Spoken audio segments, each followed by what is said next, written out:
Hey, it's Earth Mom. It's Friday, October 28th. I'm here at Ocheti Shakoni Camp and going to be talking with Joy Braun. Joy is the community frontline coordinator for the IEN, the Indigenous Environmental Network. And we're going to talk about what happened yesterday with the whole showdown with the National Guard and with the police at the new camp on the north side, which is keeping DAPL out. Hello, Joy. Hi, everybody. So yesterday was extremely traumatic as far as what happened. There was, we came across Martin County Sheriff, several different state sheriff departments and highway patrolmen, as well as municipalities and counties like Hennepin County out of Minnesota. They came down 1806, engaged, and was telling everybody that they needed to move out of camp. We had people in Inipi, our sweat lodge at the time. We had people praying with the chanupa, or the pipes, at the time. And they took those people. They took several of my close relatives, including a couple of my uncles and aunties, other people, really close friends that were in prayer. When people saw that was happening and they were being pepper sprayed, they were being beaten with batons, they were being tased. Some people were being tased in the face. Beanbag rounds were going off. Flash bombs were going off. The sound cannon was going. They were using a variety of different techniques to try to disperse the people and move them further south towards the Ocheti Shakoni bigger camp. We were trying to hold our ground as long as we could. And there was also a second front that was going on County Road 134, and they were trying to get across the bridge and trying to outflank us. They had as many, if not more, police officers, armored personnel carriers, buses, fire trucks on that county road. And the people decided that no, we weren't going to be flanked. And they did set some hay bales on fire, and some wood and some other things were set on fire to keep them at bay. And we held them at bay for a long time. The National Guard was out there according to the treaty and according to treaty law. The National Guard is supposed to be there to protect us, not a county or a state. They're there. They were supposed to protect those who are bound by treaties, and they chose not to do that. So the United States government once again broke a treaty law. And so we were afraid as they were coming down the hill and whatnot, and some of our young warriors got they were very traumatized by what they had seen and what they had gone through. Lots of people had been hit with rubber bullets and beanbags.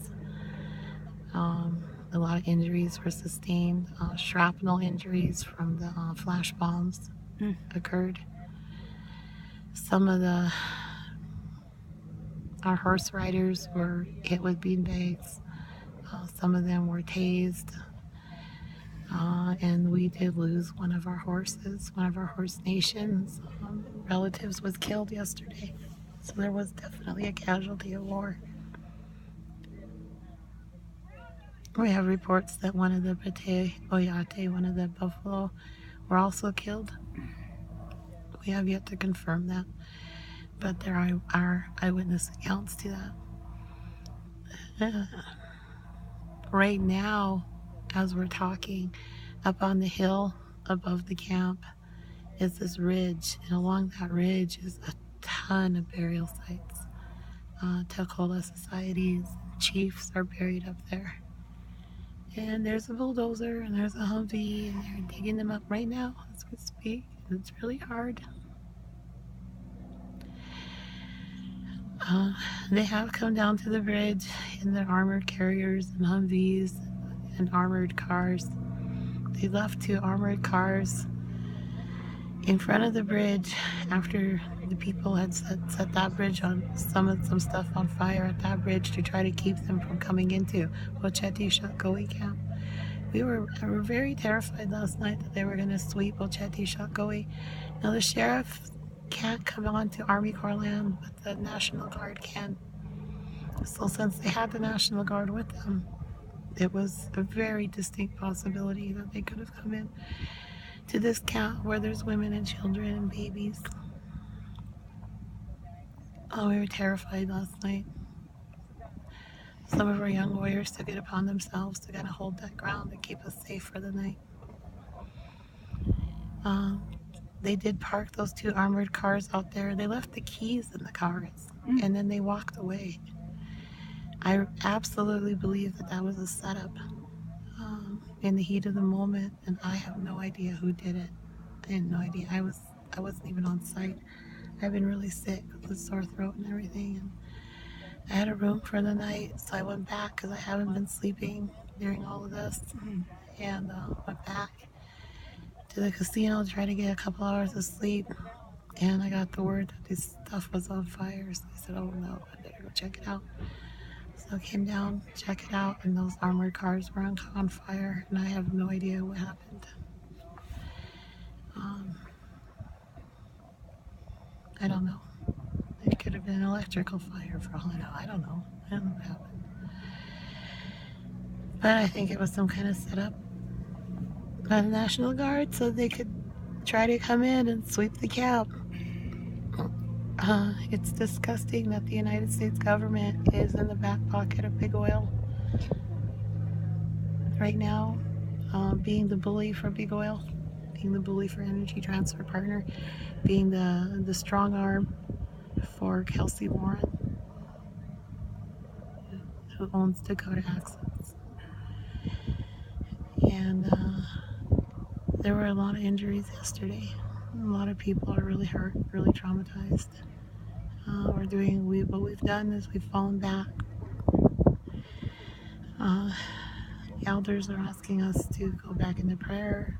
A ceremony was done last night, and the Women's Council was saying go back into prayer. So that's what we're doing today, giving ourselves some time to process what happened, to pray about it, to work with one another in a healthy way.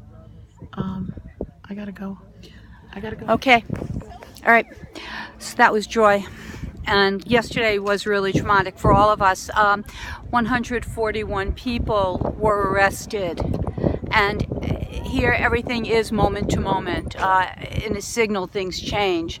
People were coming back from 134 where they were holding it and going to meet at the council fire, but everything changes in a moment. Everything is in flow.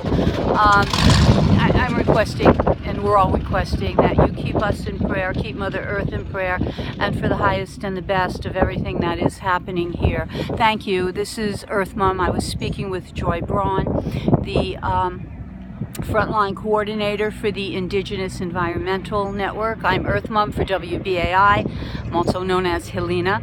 And peace, everybody, and asking for your prayers. Thank you.